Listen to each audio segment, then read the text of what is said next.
You're about to watch a talk show where we talk about anything and everything in the wonderful wide world of motorsports. Welcome to the Mock Run. And cut. Go! Alright, pull them belts tight. We're going green. Go get us a win. Stay up on the wheel. What I'm talking about, Thomas. Bring on that checkered flag. Car around, focus out front. New leader, car 57. Clear, clear, clear, clear. It's march. Focus out front, go get another one. Clear all the way to the checkers. Good job, good job. Awesome race. Alright, got 3 laps here. Scrub them hard, get some good heat in them. On the mock run. Welcome to the Mock Run. I'm your co-host, Daniel Dean Jr., pro ride-along driver of Rusty Wallace Racing Experience, driver of the number 57 Tech Racing Chapel Resources Chevrolet late model, and race car driver extraordinaire. And I'm Thomas Chappell, owner, former driver, crew chief, spotter, head floor sweeper here, and glad to be back. Yeah. Episode 2. We got a new formula. I'm sure you noticed, so we kind of changed up our positioning, changed up the lighting, got some new hardware, so we're really excited to show it off. So, Thomas, I know here recently you got a pretty big spotting gig coming up for big names. So tell me a little bit about that. Yeah, I get the opportunity this weekend to go spot for Tate Fogelman down at the old car store race there at Kinley. Now he's a Talladega winner in the Truck Series. Yeah, former Truck Series winner down at Talladega. Long-time family, big, long-time, a lot of lineage there in racing. His dad's won all kinds of Hooters Pro Cup races and super late model races and stuff all up and down the East Coast. So, looking forward to the opportunity, so. Gotcha. Yeah, and I know whenever I saw him testing an orange last year when we were testing, he was really sporty in the late model stock. So yeah, he's pretty exciting for you. Yeah, he's good. Got him. He's going to be, my understanding, is running the full tour this season with the Cars Tour. He is. Right. So looking forward to having, a lot of guys coming back with some talent from that. You got the Bassetts coming back out of Xfinity. You got Tate and some other truck drivers, that are going to be in and out and all that stuff. So it's, going to be a really competitive year. I'm looking forward to getting it kicked off this weekekend. That's it. There you go. So, okay. Well, now I know, and we got some Chapel Resources Tech Racing stuff coming up too this weekend. So talk to me about that. We do. As hopefully you guys will see in some upcoming episodes and stuff. We've got I got a boy. We just loaded him up a few minutes ago. Carter Russo headed up to South Boston. Got an open test tomorrow. Hopefully get his hot rod dialed in. Running the Budweiser Limited Sportsman's up there at this year at South Boston. So hopefully, he had a good year last year, and see if we can improve one more spot this year and get him in victory lane. That's it. Yep. Just put it in the box. That's a good feeling, and come right here and start filming. For sure. So what else going on, with the Dean household and all the racing and stuff you guys have been up to? all the driving. Well, we were supposed to be in the Cars Tour, hoping to load up for tomorrow, but you know how that goes. So it is what it is. That's the industry. So no, I actually just came out of school yesterday. My motorsports class. We actually went to the Hall of Fame down in Charlotte. So that was really cool. We kind of got a private tour. Get a little bit more industry information. We had 2 tour guides. Usually you don't really have a tour guide. I think you might be able to pay for one, but I'm not sure. But it was kind of cool to go there with the whole class, because we're all learning about the history of motorsports, not just in NASCAR and NHRA, F1. We've done a lot of F1. Yeah. But it was kind of cool just to kind of put your eyes directly on the actual piece, the actual memorabilia, the actual cars, and kind of just see it and kind of take it all in. Yeah. So that was really cool. But other than that, we're just trying to put some deals together, trying to put out some good content, and just try to stay relevant, keep working with you guys, and learning as much as I can, staying in the sport as much and as long as possible. So that's it. We'll have you back on track soon. Hey, that ain't no big thing. That's it. We'll be back behind the seat. Behind the wheel. So cool. Well, we're gonna take a quick break, but don't worry. When we come back, we're gonna meet you at the back gate.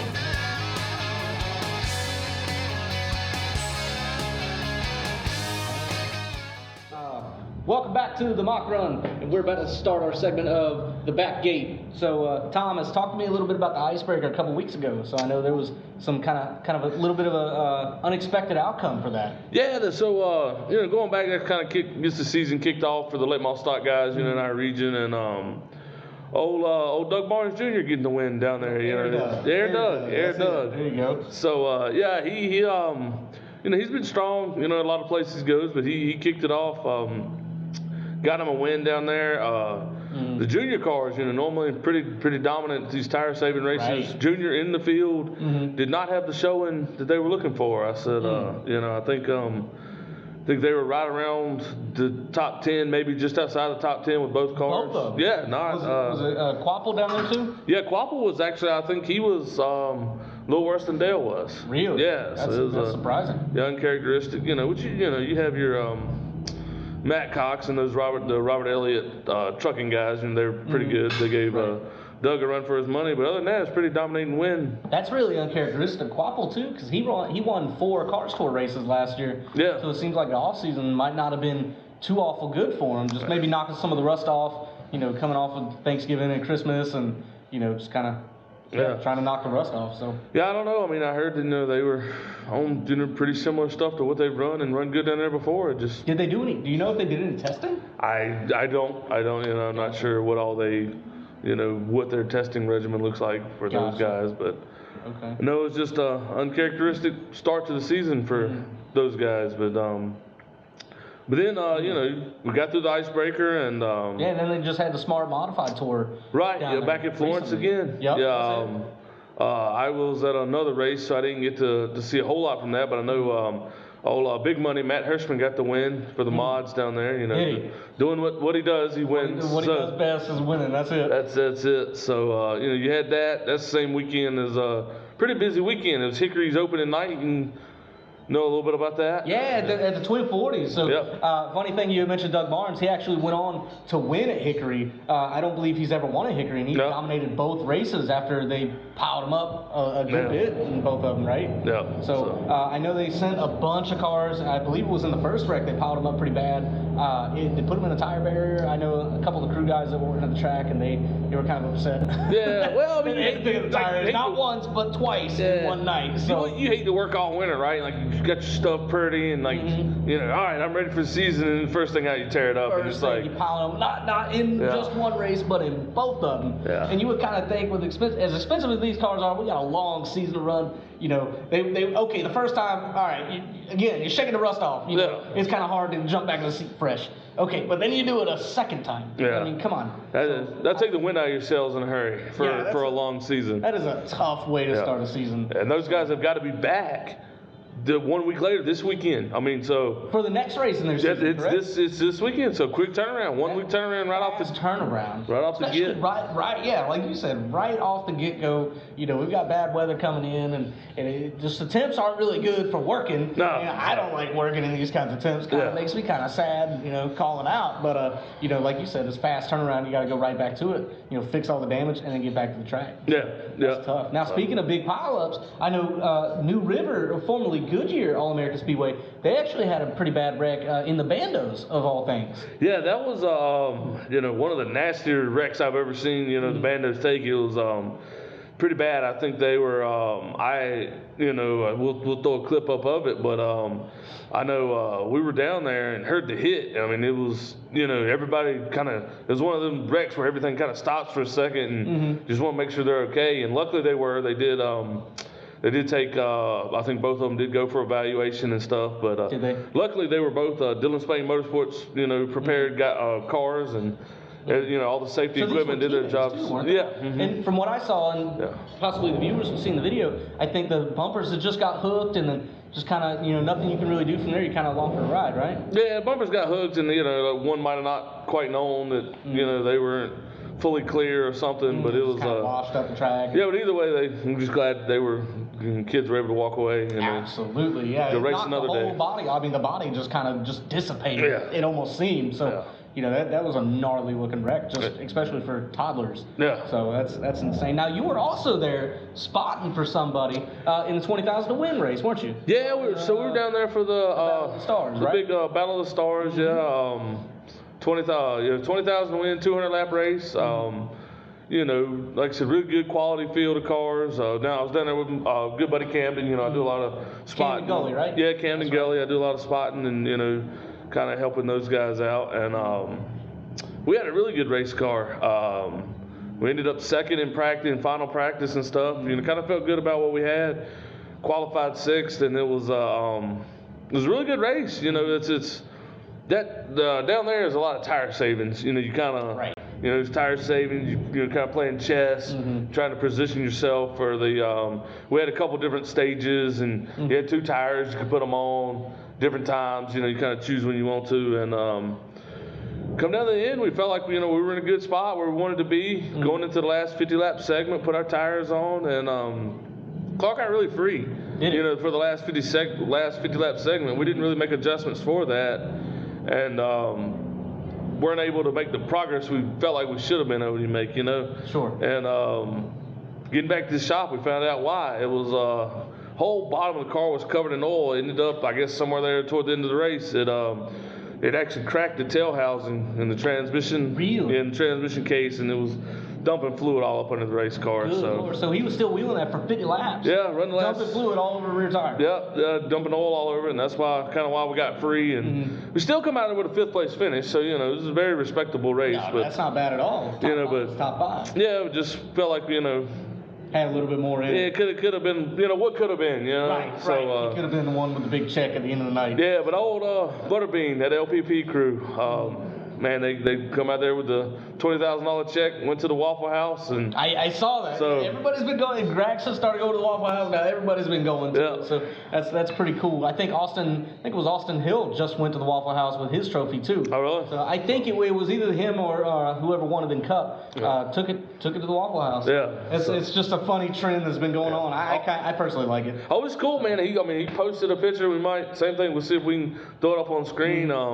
He posted a picture in the Waffle House, had the check, the trophy, right. the whole deal posted up in there. So it's pretty neat deal. That's a cool thing. Now, we knew that they were kind of going to be a powerhouse when they came on together. He had a big-time money backer to come in and kind of fund his whole racing season for this year, kind of give him a shot, which is really cool. That's what we all wish for, right? So that's really exciting to see somebody actually get that opportunity. And then not only that, but to also capitalize on it and succeed in such a dominating fashion. So I've heard, like I said, we heard from those guys that, he pretty well, this is his shot. He's got, like I said, got him a backer, and he quit his job and going full-time racing. So, and they're going to be tough. I look for them. Same thing in the Cars Tour, the LPP gang. They're running the full season of Cars Tour too. Running the full season. I think they're going to do the Triple Crown. Hit all the big late model stuff, and see where that takes them. But gotcha. He's a wheel man. That's it. It's exciting. I can tell you, his full-time race car driving is going a whole lot better than mine. Yeah. But good Lord. So, all right. Well, we're going to cut to a commercial break real fast. When we come back, we're going to go over the wall.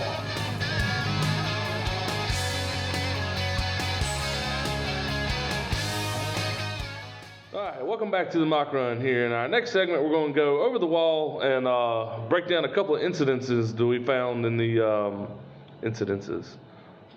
Wow. Cut! Alright, well, welcome back to the mock run. And in our next segment, we're going to go over the wall and break down a couple of incidents in the motorsports world that we're going to kind of give you our perspectives on. Daniel's done a lot of road course stuff and, kind of road course etiquette and sometimes view etiquette and stuff that should happen and driver code a little differently. So first up, what's our first incident you got? So we're going to cut to the first video on your screen right now.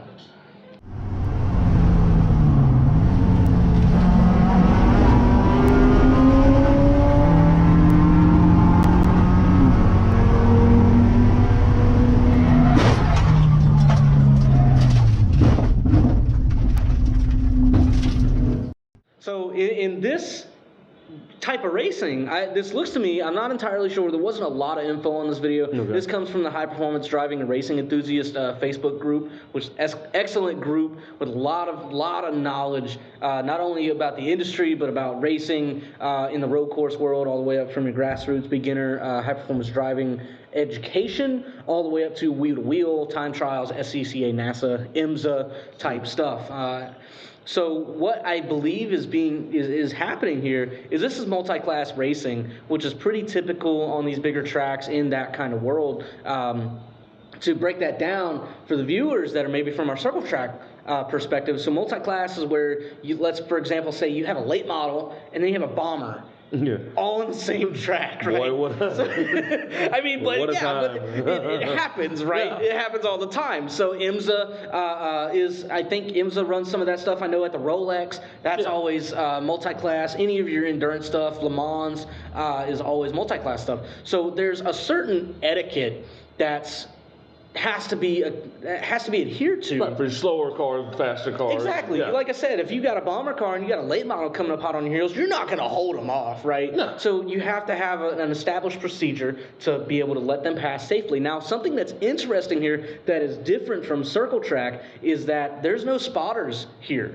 So a lot of times in these multi-class racing, some of them have spotters, but depending on what it was, this could have been a track day where there's multiple types of vehicles and classes in there. Track day, you've got anybody from a stock Miata all the way up to a track prepped Corvette. Yeah. And so even then it's the same thing. They're not necessarily different classes because there aren't really classes, but there's different levels of power and car there. So you still have to be very cognizant, again, with no spotter more often than not, right? So with here, what you're seeing is the camera car kind of comes up on the slower car in front and he gets out to his right side. So what I call that from my driver instructor days is getting big in their mirror. So you want that driver to be able to see you when you're driving. You want them to see you in that rear view mirror and see, hey, fast. They're going to know if you weren't there a turn ago and now all of a sudden you're in my mirror, you're way faster than me. Right. So I need to move out of the way and let you go. Right? So what they do is called a point by, and depending on what kind of racing it was. A lot of times you'll have a point by, especially if it's multi-class like this or at your HPDE, courses.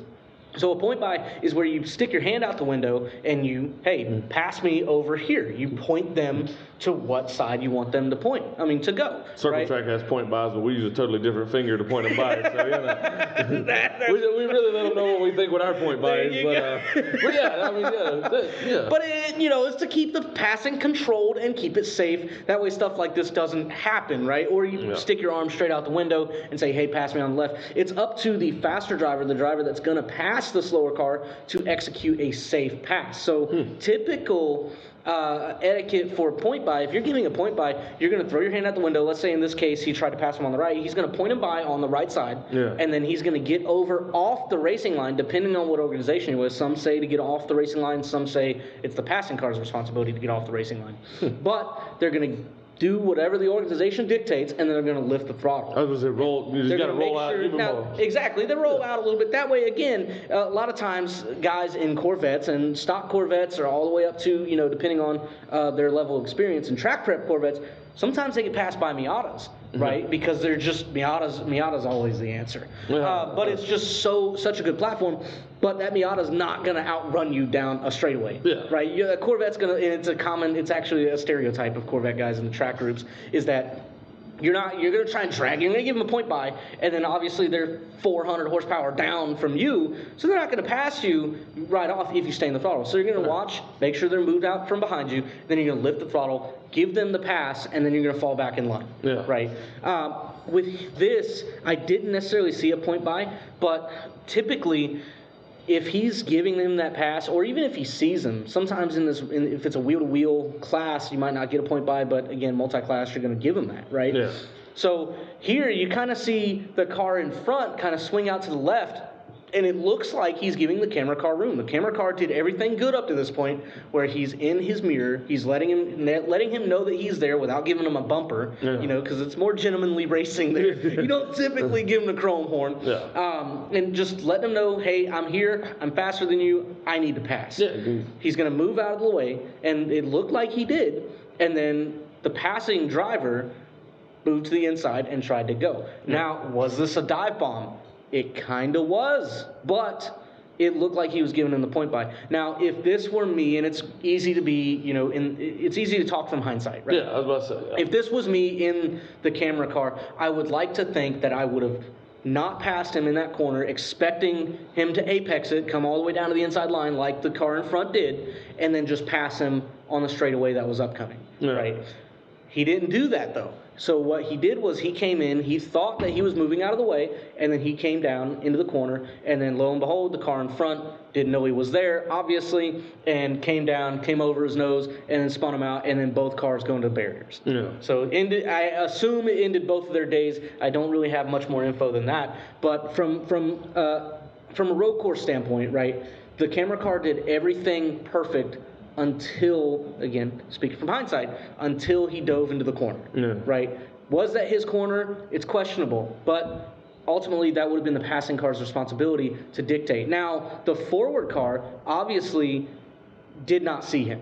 That tells me that the driver in the forward car was not paying attention to their mirrors very well. One is as heads up as you need to be. Exactly. In those situations. He probably had some tunnel vision, couldn't see his mirrors. Something was wrong there. He didn't know he was there. He should have known he was there, being a slower car. You have to have that, that 360-degree awareness, right? Yeah. Know where you're at on track, who's next to you, and that's in whatever sport of motorsports that you're in, right? That's not necessarily specific to road course stuff, but he should have known he was there. He obviously didn't. The camera car should not have drove into the corner like that and should have tried to pass him on the straightaway regardless of the situation. At the end of the day, they both got into an on-track incident. They're both going to get black flagged and pulled off and talked about it. So that could be a good thing, could not be a good thing. But it's not a fun situation to be in. Now, from a circle track perspective, looking at this through circle track eyes, that was the camera car's corner.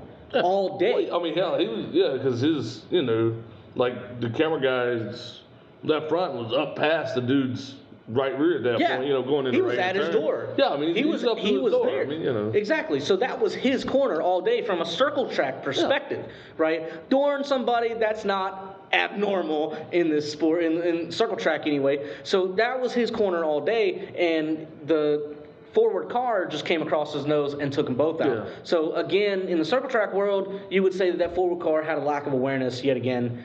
If it was a circle track, they would more than likely have spotters, so you could blame that on the spotter. You could blame that on a lot of people, other than the driver for the forward car. But at the end of the day, circle track, looking at it through those eyes, that would have been camera car's corner. Yeah. So that's at least my take on it. What are your thoughts on that? Yeah, I mean, like I said, I don't have a lot of road course experience,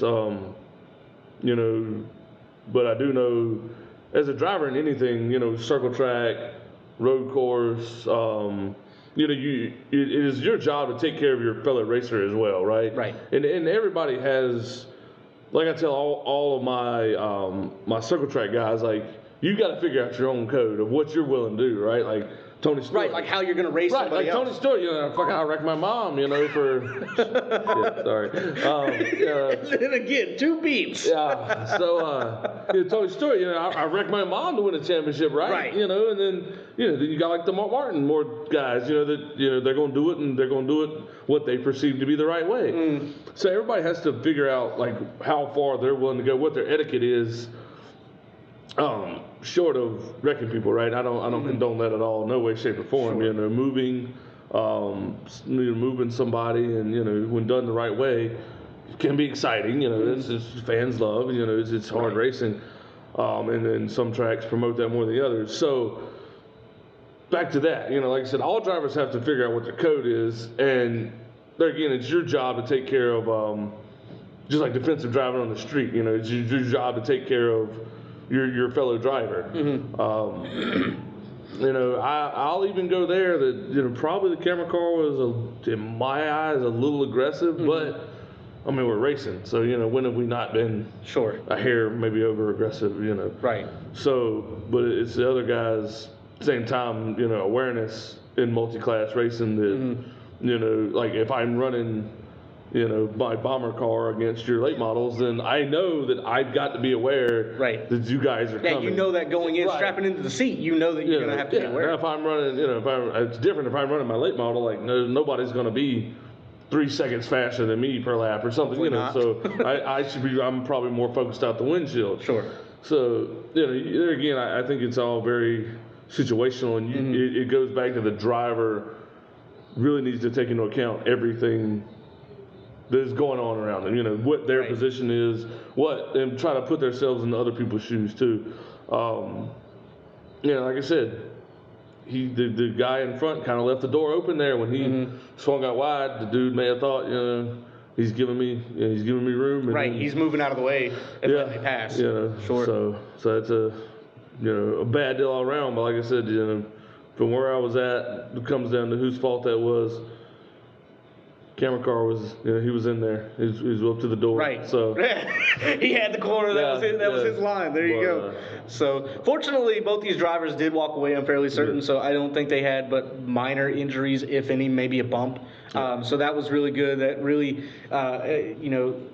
really speaks to whoever's building their cars, if it's them or if it's somebody else. Somebody did a good job, and the roll cages did their job, and their harnesses and the seats and the helmets and the Hans, hopefully they were wearing Hanses. It all did their job and performed the way it should, so that's really good for safety. So awesome. Good deal. So now we're going to go to video 2. Out this time.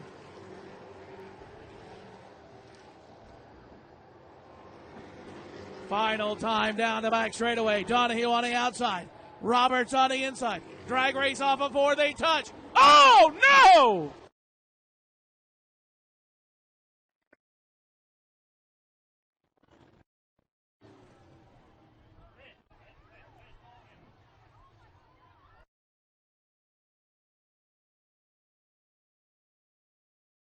All right, so you're coming back to this one here. I got to kind of have my stuff here. My guy on the inside, obviously, so to set it up here, we're racing for the win, right? Coming to the checkers here. They've had a pretty good battle all race long here. Kept it pretty clean, I assume. So my guy here on the inside, he's trailing a little bit, getting into 3. He's gonna pack her off in there like anybody does on the last lap. Sure. And does a good job of keeping his car on the bottom. Does everything he needs to do. Draws up, actually through the center, actually manages to gain a little bit on him. But my guy on the outside is coming with the momentum. That's what you do. You give the guy on the bottom, let him drive it in there. You just want to keep him tight up off, so he doesn't get the run off. You carry momentum on the outside. Right. That's the whole plan here. But then when we make contact, because like I said, my guy on the outside, he is trying to pin him down. Sure. They're racing real tight. Yeah, so it's hard racing. Like I said, you have to go back to what you, what you're willing to do, right? And how hard you want to crowd the guy or not. I mean, it's just speaking from the guy up top. Right. It's just so it's good hard racing, right? Like I said, that's what I got out of there. But then let me go back here because this thing gets dark and then. Goes back. It's like I said, he's gonna pinch him down on the exit. They make contact. It's the contact when he turns a little bit sideways, and the second contact when they make. That's where I start to have issue on my guy on the inside. Really? Yeah, because like you see that contact and then contact again, but then my man on the inside stands in the throttle, and it at that point I really, he just, in my opinion, just flat wrecks that dude on the outside. Really? Yeah, just stands in the throttle, runs him in the wall. Unfortunately with that guy, he really caught the bad end of that deal. Right. Ends up upside down and on fire. So from what I understand, one of my good buddies from college, this is his home track. He was actually the one that showed me this clip originally. So thanks, Chris. And he's actually our YouTube editor for our What Makes a Racer series. So nice. Look at that. But he actually showed me this clip originally a week or 2 ago, and from what I understand, the guy in the yellow car that did go upside down, he went to the hospital. I can't remember what all was wrong with him, but he was awarded the win. Man. So they did take the win away from the inside car and give it to that guy. So, I actually think my opinion on this is actually a little bit different. That's just me. So I do agree to a point. It was good hard racing. Yeah. So they're going for the win. From what I understand, they've been racing side by side this entire race. I think I don't know if it was a weekly race or if it was a bigger event. But bottom line is they were racing really, really hard for multiple laps. Yeah. So from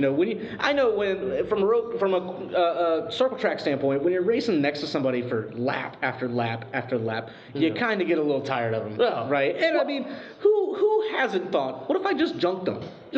What if I just got rid of them? Right? Well, I mean, everybody knows.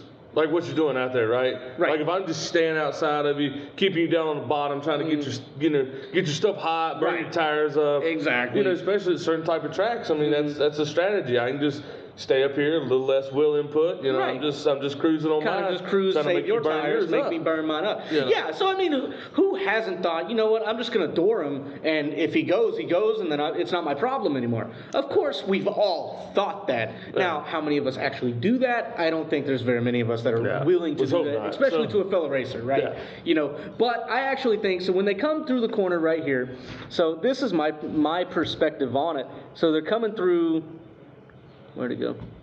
Oh, there it is. So they're coming down into 3 and 4 right here, right? They come in, and then let me show you. So they touch right there, right? So my guy on the outside, the guy that did flip, he is crowding. I do agree. That's exactly what he's doing. Is he's trying to kill his runoff so that way he can just roll the outside, roll through the center, and then drag race him to the finish, get on throttle a little bit sooner. Yeah. The inside guy obviously cannot get on the throttle as soon because he is crowding him so much. So I do think, so it almost looks to me like my inside car actually was getting a little bit loose well beforehand. If you look, it's really, really hard to see.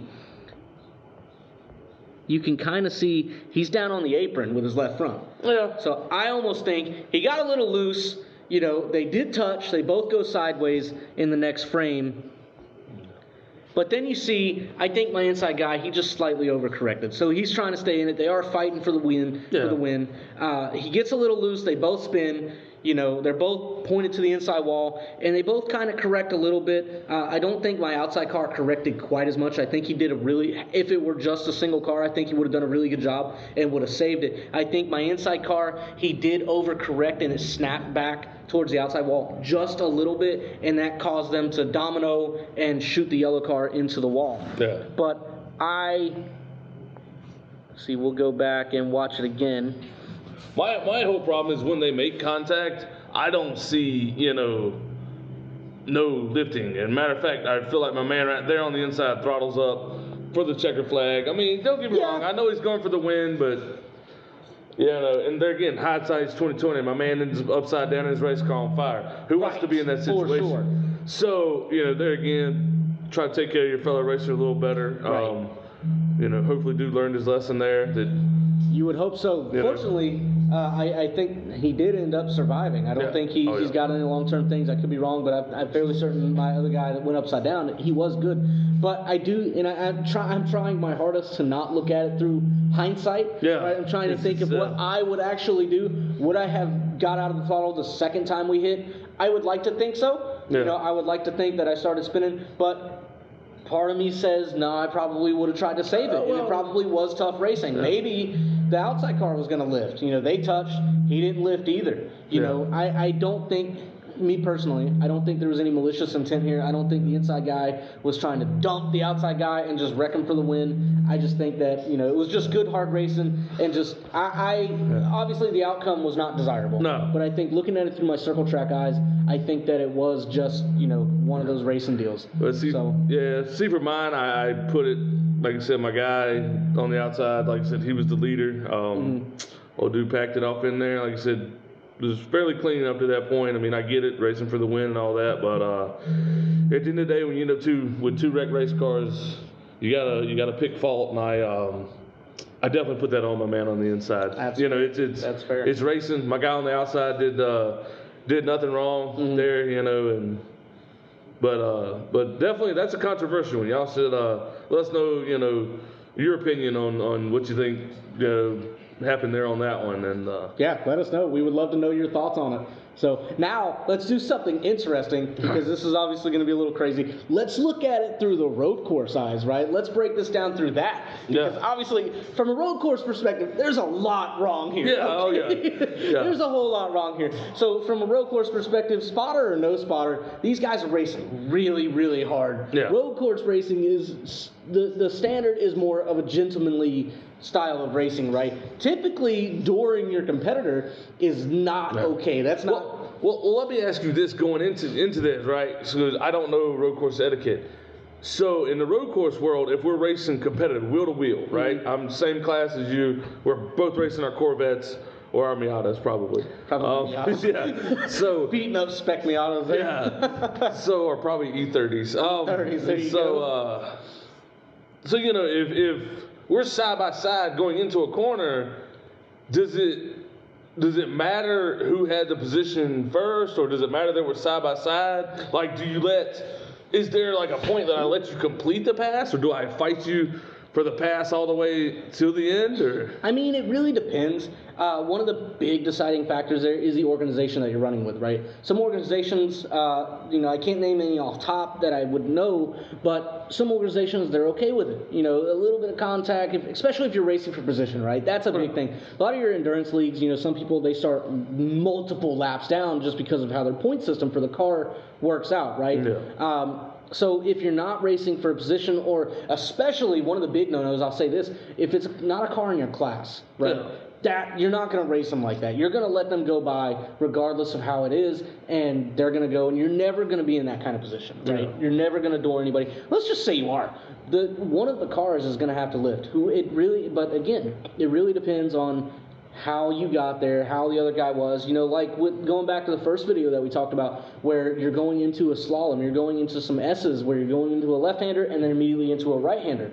If they were racing side by side like that, I would kind of be a little irritated if somebody packed it on in deep like that on my outside. Yeah. But now he's in the inside, right? So at that point, I would probably say that my outside guy going into the next corner would have to lift, preferably. Yeah. Now, it really depends on who you ask. Me personally, with a circle track background originally, I'd be okay with someone dooring me, right? Yeah. But if it was a very high-end Corvette that, we don't want to bounce it off each other. 5 stars are going to have me a new bumper and a new door in like a week. Yeah. It's not, a couple $100. We're talking a couple $1,000 worth of damage. And on a unibody car, I'd be a little irritated if someone doored me like that, or someone checked me or sent me sideways, especially if they sent me into a wall, right? Yeah. So it really boils down to the situation, what organization I'm running with, what their outlook is on generalities like that, and really just it's so situational. Yeah. But nonetheless, dooring somebody like that from those eyes, it's not going to be acceptable.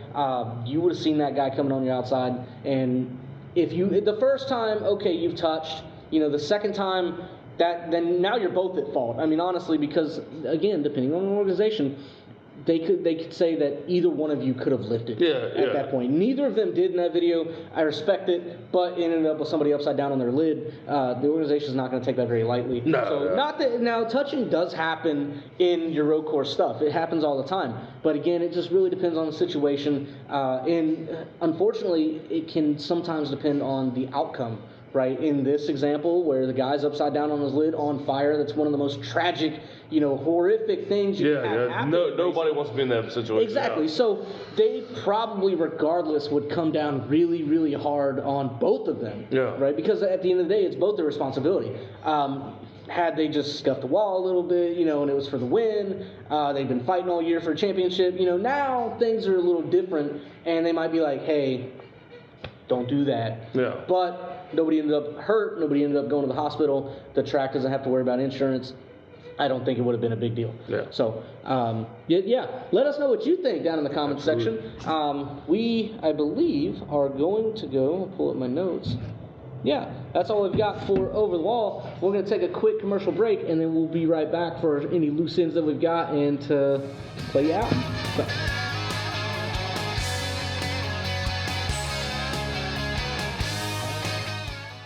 All right, so welcome back to the mock run. So we're going to kind of tie up some loose ends, talk about a few last minute things, and then we're going to play you out. So Thomas, from what I understand, Caraway's race for the first race of the year for Caraway, it just got canceled, right? They kind of called it for this weekend. Yeah, the Smart Mods were back along with Caraway's. Were they? Some of their regular divisions. Yeah, gotcha. It was the second race for the mods, but the season opener for Caraway's regular divisions got called off. Cold, rainy. Just nobody really wants to enjoy being at the racetrack like that. Right. The fans don't turn out. It's miserable sitting around being in the cold, and all that. Right. So and rain. So they decided to pull the plug on it, and we're gonna try it again. I think a little later this month. Gotcha. Yeah, it's funny that you mentioned it. On break, I was just kind of randomly scrolling on Facebook, and I did see one of my good buddies, the Wright brothers, all three of them, their dad, they run Wright Racing, so they just actually sold their late model, and they just bought a modified. So that's right, they went 602 mod racing, right? Yeah, 602 mod, that's exactly right. So I think it's a weekly class at Caraway. I can't remember. Yeah, it's a class that's really catching on. I know they're bigger up north, kind of like a feeder to the full-blown modified, the tour mods, that we call them, but yeah, really catching on right here, really popular, the affordable way to go racing, kind of a neat deal. Yeah, no, it's really cool. Yeah. I know they were looking at going to their first race of the season. They obviously said it was canceled, but they did say they're having a test, so some kind of practice coming on this weekend, so that's kind of cool. They actually did say their first race was the 19th, so, it kind of sucks, you almost get there, and then now you got to wait another, 2 weeks, that really kind of sucks. So, kind of reaching for the stars here a little bit, Chase Elliott in the number 9 Napa Chevrolet for Hendrick Motorsports in the Cup Series. Yeah. So, he broke his leg, I believe, in a snowboarding accident, right? Yeah. So we've got an interesting perspective, one from being a driver that has to bring sponsor money in to race, having no family money, right? Yeah. And then you also you were in that position when you were driving, now he's retired, but now being a car owner, I think we've got an interesting perspective talking about that. So tell me a little bit about, kind of your mindset, your pay driver that you've lined up, you have some sponsors there, right? Yeah. I think Napa is actually Chase Elliott's, but let's just talk through that scenario. You've brought sponsors on, you've sold races all year with this driver in the seat, and then not only has he done something to take him out of contention, but he's done it in what could be perceived as a careless way, during the very beginning of the season. Off season was just, a month or two ago. So kind of talk me through what your mindset is. It's been a hot topic. On a lot of different discussion platforms and talk shows I've seen. Many different opinions. I mean, from the owner's standpoint, I understand where it's tough, where you plan, a lot. Like you put together your whole program around this driver, and his commitments and, sponsor commitments, and same thing. Like, I don't have many employees, but I have some. That's how I also know this business, also how I kind of feed the family and, meet one of them. It's also kind of how, we keep the lights on and all that stuff. Right. So, as an owner, I don't know that I want my driver taking unnecessary risk, right? But I also understand too, like you live your life, it's that, and especially with the schedule like those guys have, that's really grueling. Right. They need a way to de-stress and all that. And I understand that Chase is a long-time snowboarder. Well, like he just decided, hey, today's a good day to go learn snowboarding. And just a bad deal there. And like I said, I like hearing the different sides of arguments because both sides make solid points. Like I said, from the owner side, it really can throw a whole wrench into your plan, your season. Right. Like I said, if I'm planned out to have X driver do this, and maybe I've even turned down some other deals or something else because this is what we're going to do, and then that driver goes and gets hurt, can put some people in a bad spot. Right. And even more so in their deal where they're that's big money, a lot of people, a lot of moving parts on that deal there. Sure. But kind of more from the driver's perspective, what's your thoughts on it? Well, I'm kind of conflicted, right? On one hand, I do not have the luxury of being able to do a lot of things outside of racing. I go to college for racing, and when I'm not at college 2 days a week, I come to the race shop 3 days a week, right? And then during race season, when we get races lined up, the other 2 days of the week, I'm at the racetrack. Yeah. So I don't really get a whole lot of time outside of working my deals and working in the shop and learning about how to work my deals better to go do these, some high risk activities, right? As the military would call it, a high risk activity. So on one hand, part of me is like, the off season was just a few months ago. Not even a few months ago. It's March. The off season was just 2 months ago. You're probably doing a little bit of testing in the off season, in the simulator at that level, right? Yeah. You're probably doing some sponsor commitments. But like I said, on one hand, I'm like, you just had time for this, and let's just, obviously he didn't go out there to try to break his leg, right? That's how nobody's going to try that, right? Yeah. But you just had some leisurely time to be able to do these things that you can't normally do. Right. So on one hand, like you said, there's a lot of people that depend on your paycheck, right? That depend on you being there, you making races. Sponsors have invested a lot of money in you, and now you're out, for a few weeks. And not only is that throwing a wrench into the sponsors' plans, depending on what they had planned for you, like you said, that's putting a big burden on your team to not only now they have to find somebody suitable that can coexist with the existing sponsorship. Yeah. The sponsors already paid for those races, right? So they're getting that race, but now they're not getting the driver that they wanted, that they intended on having there. So now, not only is you as a team owner, you have to find another driver that can, one, wheel the car that you think is going to take care of it and do halfway decent. And then take care of my sponsor on the. And then take care of the sponsor, right? You're not going to have somebody that is very open-hearted or open. I don't know what the word is, but has a very vocal opinion about something that's directly conflicting. If I'm sponsored by a bunch of cats and cat people, I can't get a dog lover. Exactly, you can't do it. Yeah, so that puts a big wrench into things. And then I would imagine at that level there's some kind of money involved that the backup driver has to come in and pay. Either that or Chase Elliott is going to be fronting that, or the sponsors, or whoever. Yeah. So that's a really tough deal. Now, let's assume at that level, right, the sponsor's already paid for it. Chase Elliott is more than likely not paying to be in that seat. But as we've discussed in the previous episode of the Mock Run, if you haven't watched it, go check it out. But as we discussed, everybody at this level, no matter who you are, is bringing some kind of money. Either you own it and you've got family money and you're just kind of doing what you can, or you're in my boat where you have no family money and you're hiring somebody like yourself to maintain the car and bring it to the track, and I show up and race it, right? Yeah. I've got sponsorship commitments. But let's talk about, that puts you in a perplexing position, right? Let's say in the off season, you've spent, let's say I commit to an entire season Cars Tour and said, yes, it's a done deal, I've got the sponsor money ready, right? I don't have my sponsors pay until 2 weeks before the race. Yeah. So if it's 2 weeks before Kinley, for example, they would have paid me 2 weeks ago. So, and we're not putting the car in the trailer unless I've gotten paid, and I can pay you at very least the day of, right, if not beforehand, right? But let's say I commit to a full season car store, say, yep, it's paid for, I've already got commitments and contracts signed.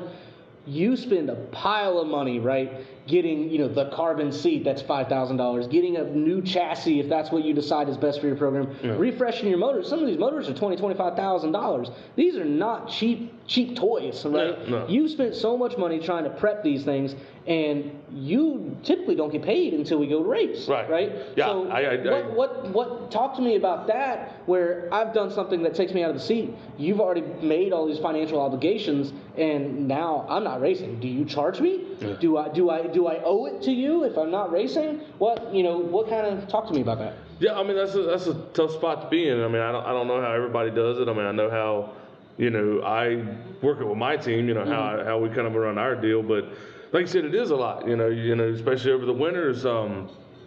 You guys, understandably, you're not paying me if you're not racing, but over the winter is my time to more or less spend money, right? To upgrade, build new, refresh, whatever we've got to do, and you do all that off of, what you would like to think is commitments for next year. That's why, you're working a lot of contracts and stuff like that. Right. And everyone is different. Every situation is a little different, but I don't know. That's why you see some owners, and especially at the cup level, that do limit, how much, high risk activities you can do, but I like to think that that's not something, because what human being wants to be governed, what I'm saying, what you can and cannot do.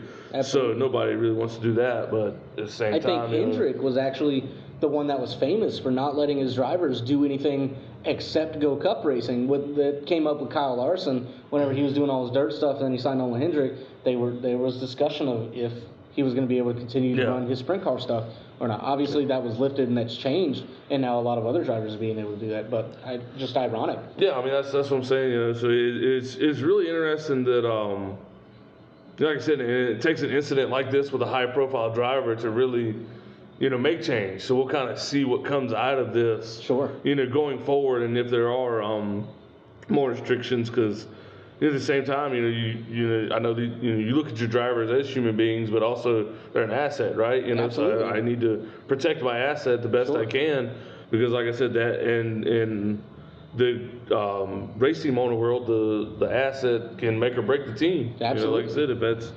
that's what we've depended on all winter. That's kind of what we're all in on, and then they do something stupid or get taken away, and then we're standing here like, oh no, now I've got to redo my whole program for the year, and that's why these deals are made so far in advance. Absolutely. Now, alternatively, on the flip side of that, this is a big opportunity because Josh Berry has been tapped from the Junior Motorsports camp to come up through the ranks from Xfinity and actually fill the seat for a few weeks while Chase recovers. So I think that is a really cool opportunity, especially for somebody like Josh Berry that came from the late model world, was big. I think it was Cars Tour champion. I know he won a lot of races in the Cars Tour. Is still what most times when he shows up, you're almost racing for second place, almost anywhere. And if you could do that in the Cars Tour, that's really saying something to your skill. Yeah, got him a weekly series national championship as well. That he does. Along with it. So I think that's just a huge thing. Another win for the short track racers. Just that you can make it all the way to the Cup level, given the right opportunity. So a little bit of luck, let's be honest. But still, given the right opportunities, you can do it. So that's really exciting. And then Jordan Taylor has actually been tapped for Dakota, correct? I'm looking forward to that. Like I said, going back to my IMSA days, Wayne Taylor Racing and all that. Jordan was just a little guy when I was really watching a lot of IMSA stuff, and I'm really interested to see how he does in the Cup car, because he's also part of that, I believe it was the Garage 56 project with the NASCAR going to Le Mans. So I think he is the one going to Le Mans with it. Yeah, so he's actually, from my understanding, is familiar with a version of the new Cup car. So I, look for that to be a really good race for him. Well, and I almost wonder if that's why he's the one being tapped for Coda, to get him a little bit more seat time before he hops in the Garage 56 at Le Mans. Yeah. So that's really cool. So some unique opportunities, do come out of this. I like I said, I hate that Chase got hurt, and like I said, that there is, everything that happens around that. But like I said, sometimes stuff like that is what creates the opportunities and makes some really cool stories. Absolutely. Well, and he seems to be in good spirits too. I think I had saw a screenshot of a tweet where he had said something about his request to have the NASCAR script for the 2023 season was denied. So he seems to be in good spirits about it. So that's really cool. Definitely wishing him very quick recovery. Absolutely. And then back in the Cup car very, very quickly. So, but that's all we got today for you at the mock run. You'll notice we didn't have a fan ride along. So what we're doing is, if you submit your questions that you want us to ask during the fan ride along Q&A session, then submit them down in the comments on every platform you see this on, and we're going to take 3, and out of those 3, the best one that we think was the best, we're going to send you a free hat. So, Thomas, I think that's all we got tonight. So it's definitely been It's been a week, It's definitely been a week. So I'm going to make the long 2.5-hour drive home. My wife has already called me 3 times. So I know Thomas's wife has already been calling him, asking where he's at too. So we're going to get out of here. Thanks, guys, for watching. This has been the Mock Run. All right. See you next time.